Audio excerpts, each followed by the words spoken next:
15h40 sur France Info. Dans un instant, on va revenir sur la polémique créée par la sortie d'un livre co-signé par Benoît XVI. L'ancien pape a finalement demandé à ce que son nom soit retiré de l'ouvrage qui sort aujourd'hui en France. On y revient après l'info. Diane Ferchit. 42e journée de mobilisation contre la réforme des retraites. À la SNCF, le taux de grévistes est repassé sous la barre des 5% selon la direction. 8 TGV et TER sur 10 circulent. À la RATP, toutes les lignes sont ouvertes. Lignes de métro, certaines juste aux heures de pointe. Et à l'appel de la CGT, 7 ports français sont bloqués, entre autres Dunkerque, Calais et Saint-Nazaire. Je pense qu'il est temps de sortir par le haut de ce conflit, a déclaré Édouard Philippe à la sortie du séminaire gouvernemental.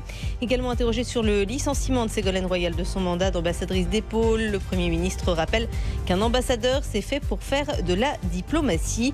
L'exécutif reproche à l'ancienne ministre ses critiques du gouvernement. Ségolène Royal, par ailleurs visée par une enquête du parquet national financier pour l'utilisation des moyens qui lui ont été alloués dans le cadre de son mandat. Fini le Doliprane ou l'aspirine en libre service dans les pharmacies. Ils sont désormais placés derrière le comptoir. Des médicaments qui restent vendus sans ordonnance. Le but de cette mesure, limiter les risques liés à un mauvais usage. La grippe et les régions Île-de-France et Provence-Alpes-Côte d'Azur passent en phase épidémique. 11 autres régions sont, elles, en phase pré-épidémique. Santé publique France a enregistré la semaine dernière une augmentation des consultations pour syndrome grippal.